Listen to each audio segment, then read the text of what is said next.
Baik, bismillahirrahmanirrahim. Assalamualaikum warahmatullahi wabarakatuh. Pada kesempatan yang insya Allah berbahagia kali ini, saya dari kelompok Kapita. Jika tadi sudah dijelaskan oleh Mas Riza ya, bagaimana itu tentang apa itu pluralisme dan lain sebagainya. Di sini saya menjelaskan mengenai tentang bagaimana perkembangan pendidikan agama Islam sendiri di negara kita, itu negara Indonesia tercinta. Seperti itu.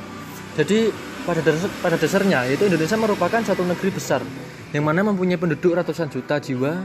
Namun Indonesia merupakan negeri yang juga kebanyakan penduduknya memeluk agama Islam.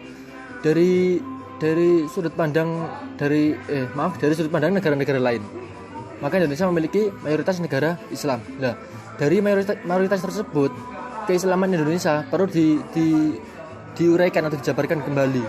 Apakah benar Islam Indonesia itu benar-benar Islam ataupun hanya sekedar Islam formalitas seperti itu. Di sini bisa disebut jumlah yang sangat besar tersebut mampu menjadi kekuatan sumber ekonomi yang luar biasa.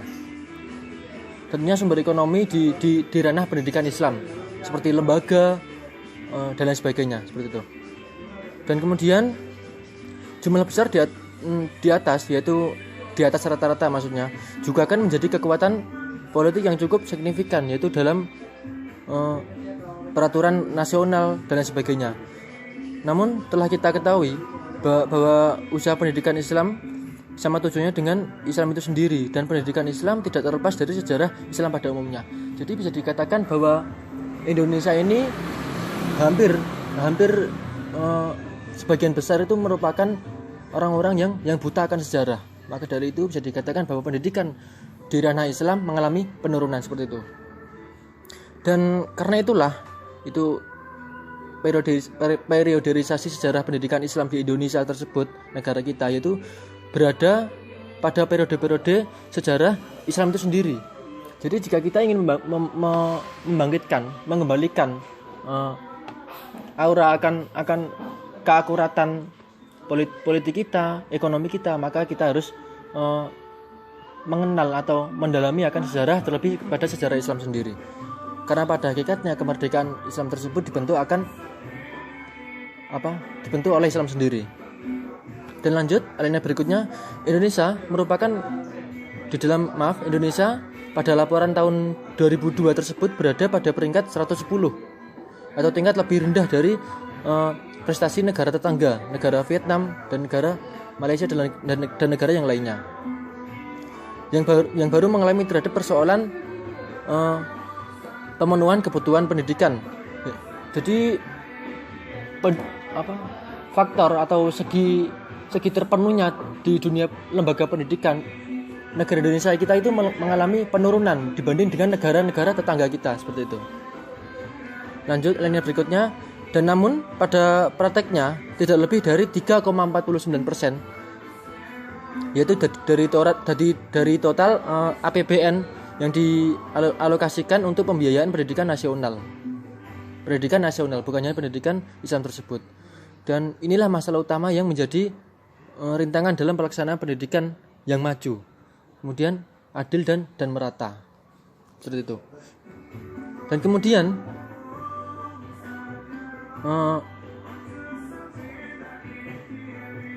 di sini saya akan menyampaikan mengenai tentang dinamika pendidikan Islam di Indonesia. Dinamika pembelajaran agama serta keagamaan di dunia pendidikan, sekolah misalnya dan lain sebagainya, itu hendak bertambah lagi. Berarti bisa dikatakan mengalami kemajuan dari sini, dari faktor dinamika. Dan kemudian sehubungan dengan lahirnya kurikulum baru, yaitu kurikulum K13 atau kurikulum yang keluar pada tahun 2013 tersebut, yang mempunyai paradigma, prinsip, pendekatan dan lain sebagainya, kemudian tata cara serta sistem evaluasi, fasilitas dan lain sebagainya. Itu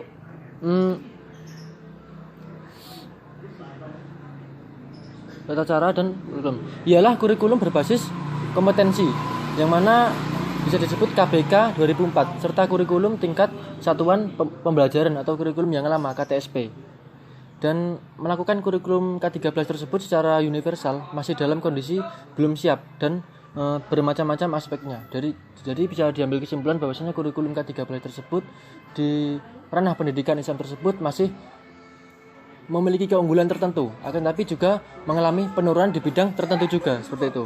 Dan kemudian dinamika pembelajaran agama serta keagamaan di sekolah serta madrasah pula bisa dikatakan masih sanggup untuk terjalin, masih sanggup untuk dipertahankan, bahkan perlunya untuk dikembangkan lagi.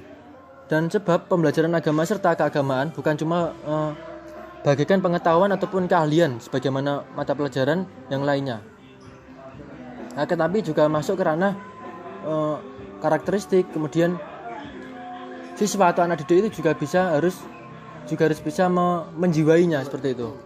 Dan kemudian dijelaskan pula bahwa dinamika pendidikan dan keagamaan di sekolah madrasah juga terjadi karena adanya perbedaan pandangan, sikap politik dan ideologi yang dianut oleh pemerintah yang berganti-ganti. Karena pada hakikatnya jika setiap pemerintah berganti karena keputusan mereka masing-masing, itu juga akan merusak tatanan seperti itu. Dan kemudian sebagian waktunya lagi bersahabat dengan para pendidik. Jadi yang dimaksud di sini adalah seorang pendidik atau seorang guru. Nah, dari kekurangan tersebut, maka di sini peran guru atau peran seorang pendidik itu harus ditingkatkan, ditekunkan untuk bagaimana seorang anak didik atau seorang murid itu bisa menjiwai seperti itu. Dan kemudian melalui kajian literatur yang ditambah dengan pengalaman empirik sebagai tenaga pendidik atau tenaga pengajar, kemudian akan menjelaskan dinamika pendidikan agama dan keagamaan yang terjadi di Indonesia pada khususnya. Jadi seorang pendidik harus bisa menjelaskan kepada seorang anak didiknya atau seorang yang masih awam tentunya bagaimana pengalaman empirik ataupun dinamika sejarah Islam sendiri, agar seorang yang haus akan ilmu itu merasa puas karena pengetahuannya terhadap ranah di dunia pendidikan tentunya. Seperti halnya kayak tidak buta akan sejarah Islam dan lain sebagainya seperti itu. Dan kemudian melalui kajian ini pula, melalui penjelasan saya yang cukup singkat ini, selain dapat diketahui corak juga sifat pendidikan agama Islam tersebut, maka yang diajarkan di sekolah, madrasah dan masyarakat tentunya, masyarakat awam, maka juga dapat diketahui metode dan pendekatan pembelajaran yang tepat untuk digunakan sesuai tuntunan, yang mana tuntunan itu terdapat pada kurikulum K13. Bahwasanya dijelaskan bahwa di kurikulum K13 tersebut bagaimana menjadi seorang pendidik atau guru itu melakukan pendekatan yang cukup signifikan kepada seorang yang diajarnya. Seorang yang diajarnya dalam arti bukan hanya seorang anak didik ataupun murid kita, akan tapi kepada semua orang universal, yang mana seseorang itu membutuhkan akan penjelasan kita. Mungkin dari penjelasan saya yang cukup sedikit ini bisa menambah wawasan dan menambah keilmuan, terutama bagi saya sendiri. Jika ada salahnya murni dari saya, karena manusia tempatnya atau wadahnya salah dan dosa. Dan jika ada benarnya murni datang dari Allah Subhanahu wa taala.